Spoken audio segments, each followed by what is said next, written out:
Hello brilliants.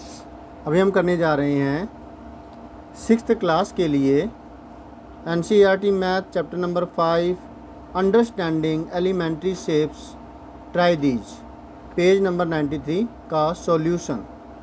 इस try these में क्या है वो देखिए।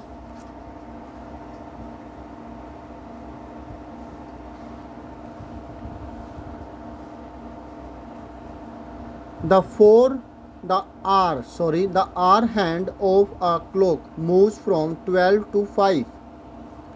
जो घंटे वाली सुई है घड़ी के अंदर वो 12 से 5 की तरफ मूव करती है। Is the revolution of the hour hand more than one right angle. क्या जो ये रेवोल्यूशन का पार्ट हुआ है 12 से 5 घूमने के अंदर, तो क्या ये more than right angle degree है, one right angle degree? Obviously yes. 12 से 5 की तरफ गया है। दो डिजिट के बीच में जो डिस्टेंस जो डिग्री होती है वो होती है 30 डिग्री की।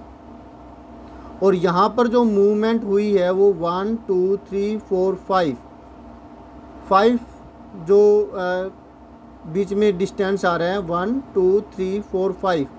एक जो डिस्टेंस है दो डिजिट के बीच में वो 30 डिग्री के बराबर है। तो 5 डिस्टेंस जो है वो 5 मल्टीप्लाई 30 150 डिग्री के बराबर हुआ, जो कि राइट एंगल से ज़्यादा है। तो इसलिए इसका आंसर यस होगा। ठीक है। इसी तरीके से जो ये सॉल्यूशन है हम करेंगे इस ट्राइदीज का पढ़ करके और फिर सॉल्यूशन लिख करके कि कैसे इसको लिखा जाएगा। तो चलिए करते हैं, लेट अस डू। सारे पार्ट्स इसके ऐसे ही करेंगे।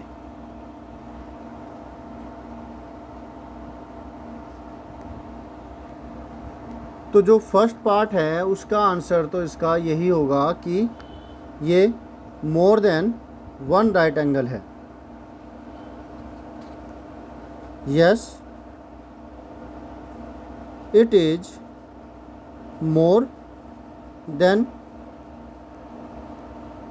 right angle when our hand moves from 2 to 5 था 12 to 5 है। ठीक है। अब सेकंड क्वेश्चन क्या है उसमें, what does the angle made by the hour hand of a clock look like when it moves from 5 to 7?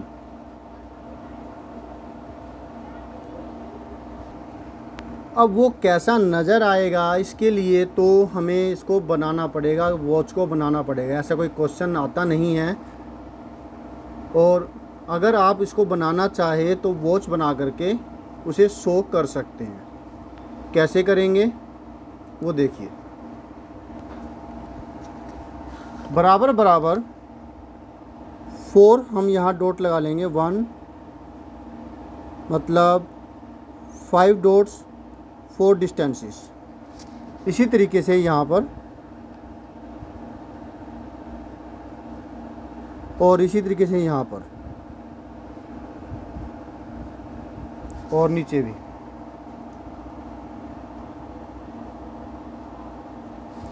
अब यहाँ पर आप नाम लिख सकते हैं, जैसे ये 12 हो गया नंबर, ये 1, ये 2 3 4 5 6 7 8 9 10 एंड 11 ये लिख दिया। एक तरीके से वॉच बन गई। इन दोनों के बीच में 2 सेंटीमीटर पर बीचों बीच में जितना भी आप डिस्टेंस लेंगे वहाँ पर ये पॉइंट हो गया जहाँ पर सुइया अटैच्ड होती है। ठीक है। और अब इसने कहा है जब आर हैंड कहाँ से कहाँ मूव होगा, फ्रॉम 5 to 7।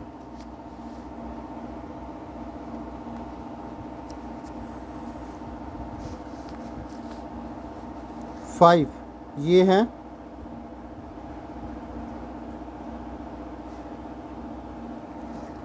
से 7, डिस्टेंस दोनों बराबर लेंगे हम, मतलब जो ये सुई की जो मेजरमेंट है। तो जो ये एंगल बना हुआ है ये अब आप खुद बताइए 1 राइट एंगल है क्या? नहीं ना, क्योंकि यहाँ पर 2 का डिस्टेंस आया है, 5 to 6 और 6 to 7। तो ये 30 × 2, एक के बीच में डिस्टेंस जो होता है 2 डिजिट के बीच में डिस्टेंस, एक डिस्टेंस यानी कि वो 30 डिग्री के बराबर होता है। तो 2 डिस्टेंस लिए है इसने, 5 to 6 और फिर 6 to 7।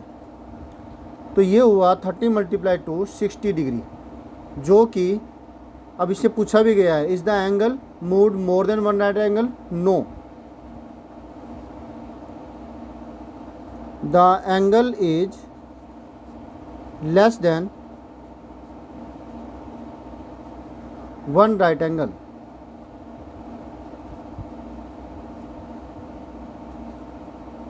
ओके, तो ये सेकंड का आंसर हो गया। अब कुछ ये थर्ड जो है ना, अलग से ही RA टेस्टर कुछ दे रखा है, जो कि एग्ज़ाम पॉइंट ऑफ व्यू से नहीं है, सिर्फ प्रैक्टिकल के लिए है, और ये भी मैंने कभी नहीं देखा कि करवाते होंगे। समझ में आ रहा है आपको? फिर भी अगर आप करना चाहे तो इसको आप कर सकते हैं। जैसे कि मैं क्या करूँगा, मैंने एक ये पेज लिया जो कि मैंने टेस्ट बनाया था, और फिर ये प्रिंट आउट निकाल के देखा था, अभी मेरे ये काम का नहीं है, तो मैं इसको कैसे भी शेप में काट लेता हूँ, मतलब टीयर कर लेता हूँ इसको।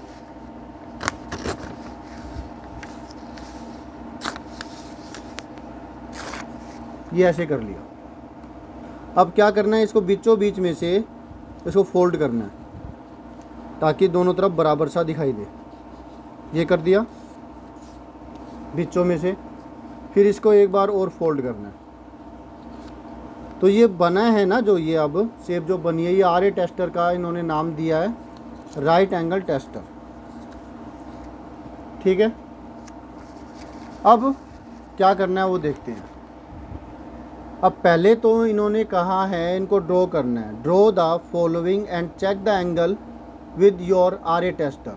आपको ये वाले जो मेजरमेंट है, जो एंगल्स है, मतलब जो अगर सुई 12 to 2 जाए, 6 to 7 जाए, इनको ड्रॉ करना है। जैसे हमने ये ड्रॉ किया वैसे ही ड्रॉ करना है, ठीक है। और फिर इसको चेक करना है RA टेस्टर से कि ये मोर देन है या लेस देन है, ठीक है। हमें तो पता होगा, क्योंकि हमें पता है कि 2 के बीच में डिस्टेंस 30 डिग्री का होता है, तो उससे हम निकाल लेंगे। फिर भी RA टेस्टर की मदद से हमें देखना है कि ये लेस देन है 90 डिग्री से या मोर देन है 90 डिग्री से, तो वो इससे पता लग जाएगा, इससे कंपेयर करके, ठीक है। तो ड्रॉ करते हैं पहले एंगल्स के लिए ये वॉचेस।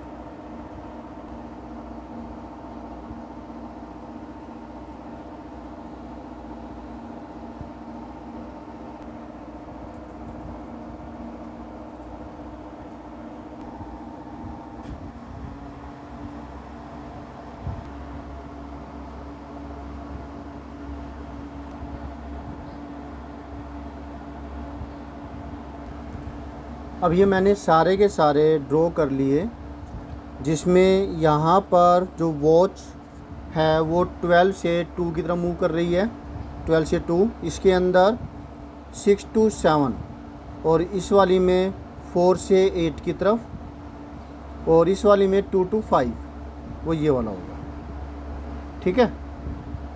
अब हमें एंगल तो पता है, यहाँ पर अगर हम एंगल देखें कि कितने डिग्री का हुआ है, 12 से 2, यानी कि 2 डिस्टेंस कवर की है, 12 से 1, 1 से 2, ठीक है। तो 12 से 2 के बीच में 2 डिस्टेंसेस आ जाते हैं, तो 2 × में 30, 60 डिग्री बनता है, ठीक है। अब इसकी मदद से हमें ये देखना है कि ये लेस देन है या मोर देन है। आप खुद देखिए, यहाँ से इसको अगर देखें तो मेजर करें इस एंगल में और इस एंगल में, दोनों में ये एंगल ज़्यादा आ रहा है, इसका मतलब क्या हुआ कि ये एंगल राइट एंगल से कम है। तो यहाँ लिख देंगे लेस देन, पूछा क्या गया था, आर टेस्टर से मदद की, वो देखिए कि भाई आर टेस्टर से चेक कीजिए। तो लेस देन 1 राइट एंगल लिख देते हैं, जिसका कोई करवा भी नहीं रखा ऐसा कुछ। तो हम जहाँ तक हमें समझ में आया है ये ऐसा ही होना चाहिए, ये ठीक है। ठीक है, ये हो गया। अब इसके अंदर आप देखिए 6 to 7, तो दोनों के बीच में जो एक गैप, जो डिस्टेंस कवर किया है वो एक पीरियड यानी कि एक 30 डिग्री का डिस्टेंस कवर किया है। क्लियर है? 6 से 7, तो ये हुआ 30 डिग्री। 1 multiply 30 degree. और इसको भी आप इससे मेज़र करके देखें, इसे चेक करें कि जो ये वाला है ये एक राइट एंगल होता है और इसके मुकाबले में ये एंगल बहुत छोटा है कंपेयर करें तो ये भी क्या है, लेस देन 1 राइट एंगल। ठीक है, ये बी के लिए हो गया, ये ए के लिए। अब सी के लिए, सी ये वाला, ये बी और ये ए। यहाँ पर इसके लिए देखें तो आप इसके साथ कंपेयर करें ये एंगल और ये एंगल, आप खुद बताइए कि ये में छोटा कौन सा है, बड़ा कौन सा एंगल। ये एंगल इतना है और ये एंगल इतना है। क्लियरली आपको पता लग रहा है कि ये एंगल ज़्यादा है, ये एक 90 डिग्री एंगल है, राइट एंगल है और ये इससे ज़्यादा ही है। और आपको पता है कि इसके बीच में कितना डिस्टेंस आ रहा है, 4 से 8 के बीच में, 5, 4 के बाद 5, 6, 7, 8, 4, 4 मल्टीप्लाई 30, 120 डिग्री, जो कि 90 से ज़्यादा है। आर टेस्टर की मदद से हम अगर इसको देखें तो ये क्या हो गया, मोर देन 1 राइट एंगल। समझ में आ गया आपको? गुड। अब ये डी पार्ट को जब सोल्व करते हैं तो इसमें देखिए कि कितना डिस्टेंस इसने कवर किया है, कितने पीरियड हुए हैं इसमें। ये था 2 to 5, 2 से लेके 5 तक। तो 2 के बाद 3, 4, 5, कितना आ गया, 3। 2 से 3, 3 से 4, 4 से 5, एक डिस्टेंस, 2 डिस्टेंस और ये 3।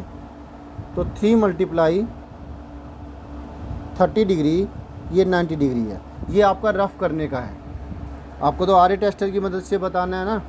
तो अब आप देखेंगे तो ये दोनों के दोनों एक जैसे ही नज़र आ रहे हैं, जो ये वाला एंगल है, क्योंकि बिल्कुल सीधे 90 डिग्री एंगल के अंदर ये है और ये भी बिल्कुल 90 डिग्री एंगल के अंदर है, परपेंडिकुलर है बिल्कुल एक दूसरे पर ये। तो ये क्या हुआ, angle is equal to 1 right angle. ठीक है, तो ये सॉल्यूशन हमने कर दिया जो क्वेश्चन नंबर 3 था, ये वाला। अब है क्वेश्चन नंबर 4, इसी के अंदर, अरे अलग सा ही दे रखा है। Take 5 different shapes with corners, name the corners, examine them with your tester and tabulate your result for each case. अब इसके लिए क्या करें, आपको कोई भी चीज़ लेनी है, कोई भी चीज़ आप ले सकते हैं और उसको आप मेज़र कर सकते हैं कि इसकी मदद वो स्मॉलर देन है या लार्जर देन है। अगर 90 डिग्री से कम है तो यहाँ पर आप स्मॉलर कर देंगे, 90 डिग्री से ज़्यादा है तो आप 90 डिग्री से ज़्यादा वाला कर देंगे।